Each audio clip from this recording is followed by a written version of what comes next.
The hall smelled like gardenias and something else I couldn't name at first. Fresh paint, maybe. Or money. The kind of money that gets spent fast and noticed slow. I stood near the back wall of the reception room at the Alderton house, a venue my daughter-in-law's mother had chosen, not because she loved it, but because she'd read about it in a magazine and wanted to be the kind of woman who held events there. The tablecloths were ivory. The centerpieces were tall enough to block the faces of the people across from you. The lighting was warm and deliberate, the kind that makes everyone look a little better than they are. I had paid for all of it. Not some of it. Not a generous contribution. All of it. The deposit in February, the balance in April. The florist who charged twice what the contract said because my son's fiancée added garlands at the last minute and didn't tell anyone until the invoice arrived. The string quartet that played during the cocktail hour. The late-night snack station with the truffle fries and the slider bar that nobody asked for, and everyone descended on like they hadn't eaten in 3 days. The open bar that was supposed to close at 10 and ran until midnight because my son, my good-natured, conflict-averse son, told the bartender to keep going and figured we'd work it out later. It came to just under $94,000. I know that number exactly. I've known it since I wrote the final check in June. My wife knew it too. She'd seen every invoice, every email, every phone call I made to vendors when something changed. She'd sat at the kitchen table with me in March when we spread everything out and added it up, and I said quietly that this was more than we'd planned, and she nodded and said it was important to her daughter. That was the word she used. Important. I didn't say much to that. My wife had 2 children from her first marriage, a son who lived in Phoenix and a daughter who was getting married in September. I had 1 son of my own. We'd been married 11 years. I loved her. I believed she loved me, but there was always a layer to things, a careful accounting that I noticed even when I didn't say anything about it. Her children were hers in a way that mine never quite became ours. That's the honest version. I told myself it didn't matter. I told myself that paying for this wedding was what a father does, or a stepfather, which was what I was, technically, even though I'd been in that girl's life since she was 19 years old. I'd helped her move into her first apartment. I'd driven 4 hours in a February ice storm when her car died on the interstate. I'd lent her money twice that she paid back and once that she didn't. I'd never mentioned it. The ceremony had been beautiful. I'd watched from the 3rd row as she walked down the aisle on the arm of her father, her biological father, a man named Ray who lived in Scottsdale and showed up twice a year at Christmas and birthdays. And I thought she looked happy, genuinely happy. And that was enough. I told myself it was enough. The reception started at 6. By 7:30, the food was out, the dancing had started, the wine was flowing, and I was standing near the bar talking to my son and his wife, while my daughter-in-law's aunt, a sharp-faced woman in a yellow dress who I'd met exactly 4 times, leaned into their conversation and said something I didn't catch. My son laughed. His wife laughed. I smiled because that seemed like the right thing to do. Then the program started. The MC, a friend of the groom's from college, a young man who clearly enjoyed holding a microphone, began moving through the toasts. The maid of honor. The best man, a college roommate who told a story that went on too long. And then Ray. Ray stood up, and the room went quiet in that particular way it does when people sense that something important is about to happen. He was a tall man, well-dressed, with the easy confidence of someone who has never spent much time worrying about other people's feelings. He spoke about his daughter. He talked about watching her grow up, about being proud of the woman she'd become, about welcoming her new husband into the family. He raised his glass and said he was grateful. Grateful to be there. Grateful for this day. Grateful for the people who made it possible. And then he said it. He said he wanted to give a special thanks to his ex-wife, my wife, for putting this all together. He said she had worked so hard. He said he knew it hadn't been easy, and he appreciated everything she'd done. And then he said, with a smile that the whole room seemed to receive warmly, that he was glad the family had people who could handle the And here he paused for effect, the logistics. There was a soft ripple of knowing laughter. The kind that means people think they understand something. I stood there holding a glass of water and understood that I had just been made into a logistics problem. My wife was at the table to my left. I glanced over at her. She was laughing, a small laugh, polite, the kind you produce automatically in rooms like this one. But she was laughing. I looked back at Ray. He was already accepting congratulations. People clapping him on the shoulder, his glass still raised. He never looked at me. I'm not sure he knew which one I was. The MC moved on. The music swelled back up. My son appeared at my elbow and said, "Dad, you okay?" And I said, "Yes, I'm fine." And I was lying, but I'd been lying like that for years, and I was good at it. What I was actually thinking about was a conversation I'd had with my son 3 weeks before the wedding. He called me on a Tuesday afternoon, which was unusual. He usually texted, and he'd said, "Dad, I just want you to know that Avery and I both know what you're doing for this wedding. I know it's a lot. We see it, even if other people don't. I want you to know we see it." I'd thanked him and changed the subject because I didn't know what to do with being seen clearly at that particular moment. Avery was my son's wife. They'd been married 4 years. She was kind in the particular way that some people are kind, not as a performance, but as a first instinct. She'd come into our family quietly and stayed that way, the kind of presence that makes everything slightly better without ever announcing that it's doing so. I hadn't thought about that phone call again until right now, standing here with Ray's words still fresh in the air. The evening moved on. Dinner was served. I ate and talked and did what you do at these events. My wife came and sat beside me around 9 o'clock and took my hand, and I led her, and for a while things felt normal, or close enough to it that I could proceed.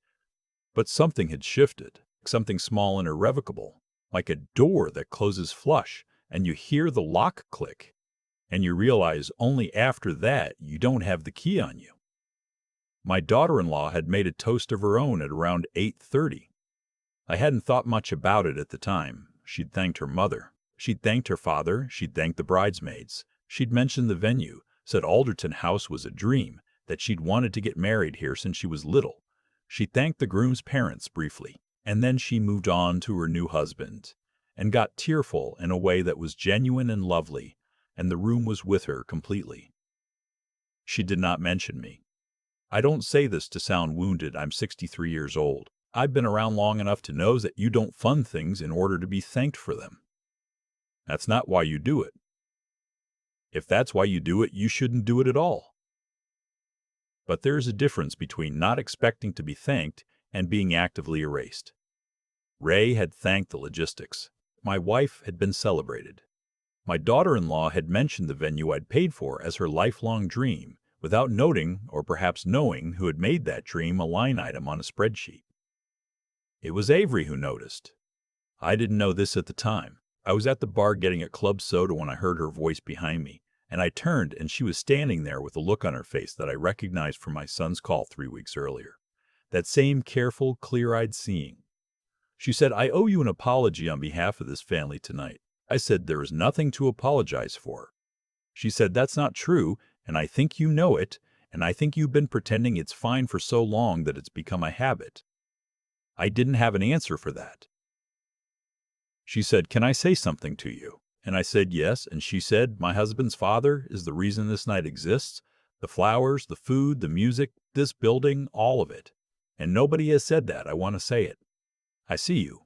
I looked at this young woman who had come into our family 4 years ago and made it better simply by being honest, and I felt something move in my chest. Not quite grief. Something older than grief. I thanked her. I said she didn't have to say anything to anyone else. She said she wasn't planning to, unless I wanted her to. I said no. I went back to my table. My wife was talking to her sister. She glanced up at me and smiled, and I smiled back, and we were two people who had been married 11 years and were still performing the gestures of a marriage without examining too closely what was underneath them. I thought about the $94,000. Not with anger exactly, more the way you think about a number that was once abstract and has become very concrete. I thought about the ice storm in February 2 years ago, and driving 4 hours in it, and coming home at 2 in the morning and not telling anyone because it would have made it into something it wasn't. Just a father doing what a father does. Except I wasn't her father. I had never been her father. I had been the man who was there, consistently, in the ways that fathers are there, without any of the title or the acknowledgement or the assumption of permanence. I had occupied that space voluntarily. Nobody had put me there. I'd walked in with both eyes open. That was true. I believed it. And it was also true that at some point, the voluntary nature of it had curdled into something else, into expectation, into invisibility, into the assumption that I would continue to show up and pay and drive and fix because that was simply what I did, and what I did had no name. I went to find my son around 10:30. He was outside on the terrace with two of his college friends, laughing about something. He saw me and his face shifted. He had always been able to read me, that kid, even when I thought I was unreadable, and he stepped away from his friends and came to stand beside me. He said, "Dad." I said, "I'm okay." He said, "I'm okay." He said, "You're not, though." I said, "I've been thinking." He waited. That was one of the things I'd always loved about my son. He knew how to wait. I said, "I spent a lot of years doing things for people who didn't know I was doing them. Not because I needed the credit, but I think I told myself a story about what this family was, and I'm not sure the story is accurate." He was quiet for a moment. Then he said, "I know." I said, "I don't know what I'm going to do with that yet." He said, "You don't have to decide tonight." I said, "No, I know." We stood out there for a while, the two of us, looking out at the parking lot and the dark beyond it. Inside, the music was still going. Someone had requested something loud, and the dance floor was full. I could see through the glass doors the shapes of people moving, the light catching the centerpieces I'd paid for. The flicker of candles in the tall hurricane vases that the florist had upsold me on in April when I was tired and said yes without thinking. My son put his hand on my shoulder for a moment. Just for a moment. Then he went back inside. I stayed outside. I thought about calling my brother. He was the one person I talked to honestly. The one who had said to me when I first married my wife, "Just make sure you know what you're walking into," not as a warning, as a question. And I had answered him with confidence because I was 52 years old and I thought I knew. I didn't call him. It was late. I went back inside around 11. My wife found me near the coat check and asked if I was tired. And I said a little. And she said we could leave soon, and I said okay. Before we left, I passed the main hall one more time. The flowers were starting to droop slightly at the edges, the way cut flowers do late in the evening. The bar was still running. The truffle fries were gone. Two of the string quartet members were packing up their instruments in the corner with the careful efficiency of people who have done this hundreds of times, at hundreds of events, none of which had anything to do with them. I stood in the doorway for a moment. $94,000. One evening, gardenias and ivory tablecloths and a venue chosen from a magazine. A logistics problem. I didn't feel angry. I want to be clear about that. I felt something quieter than anger. Something that had been building for a long time and had finally, tonight, become visible to me. Not the way a fire becomes visible. The way something becomes visible when the light changes and you suddenly see what was always there. My wife drove home. I sat in the passenger seat and watched the highway lights pass and thought about the conversation I was going to have with her. Not tonight, not when we were both tired and the night was still fresh in us, but soon. There were things I needed to say that I'd been arranging inside myself for a long time without knowing that's what I was doing. Words for what I was worth, not in money, but in presence. Words for what I had given and what I had not been given in return. Not an accusation. A reckoning. She asked me once, halfway home, what I was thinking about. I said, "I'll tell you in the morning." She nodded and turned back to the road. I watched the lights. In the morning, I made coffee the way I always do, early, before she was up, and I sat at the kitchen table in the quiet of the house, and I wrote down, on a piece of paper, the things I wanted to say. Not a list of grievances, not a bill, just the truth. In the order it had arrived, I wrote, "I have been here." I wrote, "I have shown up in ways that were never named." I wrote, I need the people in my life to see me clearly, not because I need to be praised, but because love that doesn't see is not love. It is convenience. I sat with that for a while. When my wife came downstairs and poured her coffee and sat across from me and asked if I was okay, I told her I'd like to talk, and she heard something in my voice, something that had been missing for a long time, some weight or edge or honesty, and she set down her cup and gave me her full attention. And I told her, not everything, not all at once, but the shape of it, the invisibility, the pattern I'd noticed, the way I'd spent 11 years in a role that had no name and therefore, somehow, no standing. I told her about how I felt standing in that hall last night, not angry, not looking for an apology, but done with the version of myself that kept paying for things and driving through ice storms and saying it was fine. She listened. She was quiet for a long time after I finished. Then she said, I didn't know it felt like that. I said, I know you didn't. She said, I'm sorry. I said, I know. We sat there in the kitchen with our coffee going cold and the morning coming through the window, and something between us that had been settled for years began, very slowly, to shift, not to break, to move. The way things move when they have finally been named. I don't know what comes next. I'm 63 years old, and I've learned not to write endings before they happen. But I know this. I paid for that wedding. Every flower, every glass of wine, every truffle fry at midnight, and I would do it again. Not for the recognition, not to be thanked in a toast, but because that's who I am. That's not the thing I'm changing. What I'm changing is the silence, the long, trained, accommodating silence that I'd built around myself so carefully that I'd started to mistake it for dignity. It wasn't dignity. It was disappearance. And I am done disappearing.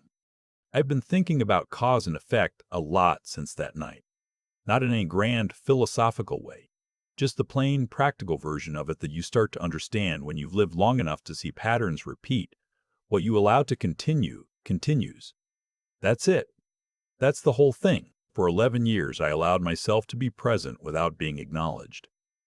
I told myself it was generosity. I told myself it was maturity. I told myself that a man who needs to be thanked for every good thing he does isn't really doing it for the right reasons, and there's truth in that. I still believe it, actually.